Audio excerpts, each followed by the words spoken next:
Some creepy old guy always blocks the way into work to force women to talk to him, and it finally happened to me, so I found out where he works and now I'm finna force him to lose his job.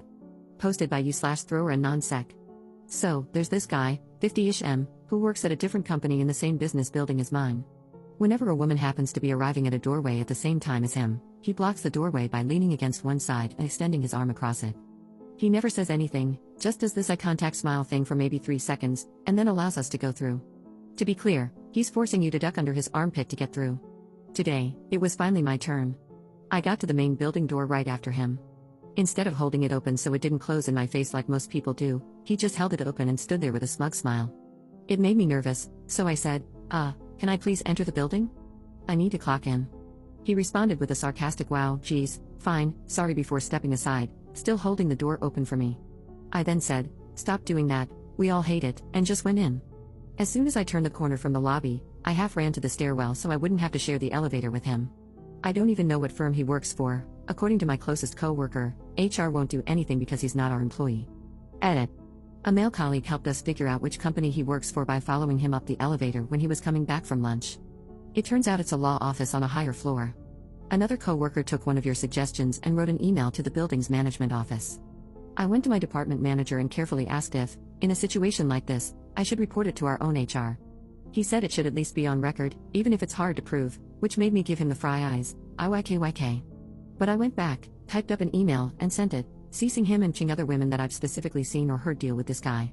If he thought I was being hypothetical, now he knows I wasn't. The colleague who followed him to the law office joked that we should hand draw flyers of him to warn people and put them in the elevators. Update 2 days later. Yesterday was a long day for me. I came in early to 1, make up for lost time spent dealing with this BS, and 2, to avoid the noid.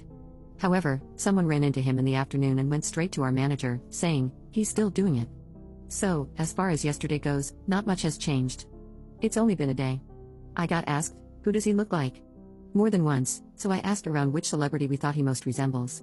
We all agreed he looks like the jump to conclusions guy from the movie Office Space. It's true, except he's a lot taller, over 6 feet at least. Thank you so much for all your support and suggestions.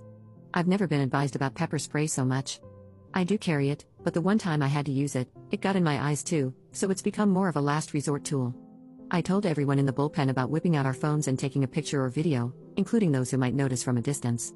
In the moment, I think a lot of us kind of freeze up. I did, so having a plan of action ahead of time really helps. I took someone's suggestion about wearing huge headphones. The theory is that because people who wear those are in their own little world, it's acceptable to show no concern, which makes attention seekers feel less significant. So I wore mine today and arrived at my normal time, but no one was hanging around the main entrance. I'm not sure if that's because of the email or not. It's probably too early to hear of any official steps being taken. But I did feel kind of young and cool on the light rail. Way more comfortable than my AirPods. Several folks asked about what I wrote in the email, so here's a copy-paste of it, with identifying details omitted or changed. I'll post another update when more happens, hopefully today. I keep rereading the email, and my stomach keeps flipping over and over like I'm a kid about to get in huge trouble, vomit face emoji. 2. HR department at the law offices of blank and blank. I'm writing on behalf of myself and several employees at Call Center Company, located on the 3rd floor of our shared building, to inform you about some workplace harassment we have been experiencing. For several weeks now, an employee at your firm has been intentionally intimidating women by interrupting their path of travel to and from our offices by blocking the doorway with his body in order to force an interaction. He will not move aside until some kind of verbal exchange has happened. He only does this with women, as far as we've observed and documented, which makes us inclined to call this intimate harassment. This behavior is of course unacceptable. This individual creates a very uncomfortable work environment, despite being in different organizations on different floors. He will often be the first interaction of the day, as he seems to linger around the main building lobby and entrance in the mornings. He will also do this with the elevator doors by stalling them from closing or blocking access to the button panel. This has been setting a tone that interferes with having a secure working experience. Many of us have made multiple attempts to address the issue with this person directly, including myself, who told him firmly that we do not like it when he does this.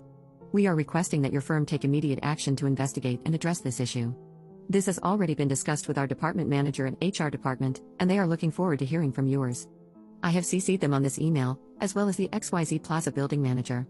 It is fair to assume that with 6 different organizations sharing the same building, our employees are not the only ones experiencing this. Please inform us when Call Center Company can expect to see the results of your investigation, and what measures will be taken to ensure that this type of behavior does not happen again in the future. We hope that this issue can be resolved quickly, and that appropriate actions will be taken to ensure that all employees working in XYZ Plaza feel safe and respected as we all make our way to and from our offices. Sincerely with gratitude, Up. Okay, I have to get back to work. I will update later on. Update 6 days later. Oh boy, I've never gotten this much traffic from a post before. Mostly, it's been positive, with all the support, suggestions, input, and reminders I've received over the last several days. So many comments have helped me turn my anger into power. I've been riding a high from them and from that email. I've never done anything like that before, and I'm so appreciative of the support and validation that I did the right thing. Here's how the week has been going. Monday, no one saw the Noid, which is what I've been calling him. I arrived 15 minutes early just in case. I was afraid he would confront me, angry because he'd gotten in trouble. But no, the lobby was empty, and I was the first person to arrive at the office that day. Later, when I was in the break room, a colleague who sits in the bullpen near me said, "This is the first time in months I haven't had to deal with him in some way or another." Tuesday, still no Noid sightings.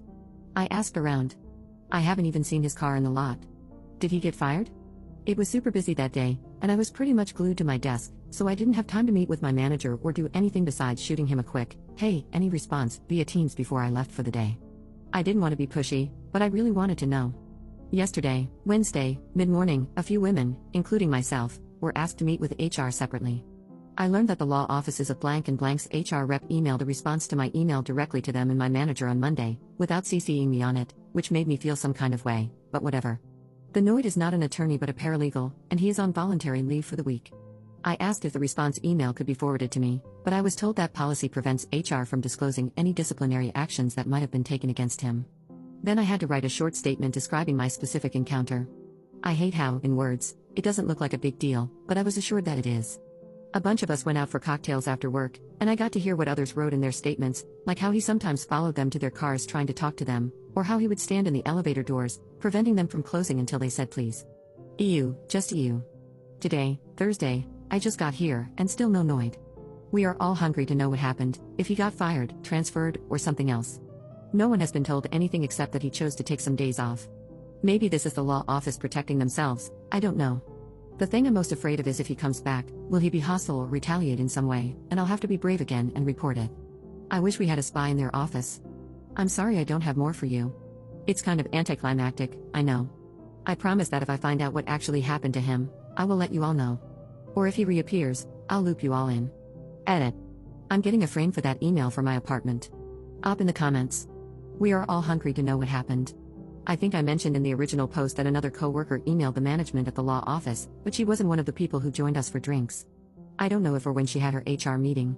I don't want to ask either, because she's probably just as on edge as I am, and who knows how much worse her encounters were. The fact that she was fed up enough to communicate with them directly is heavy. I've been obsessively ruminating on this, and here are my guesses.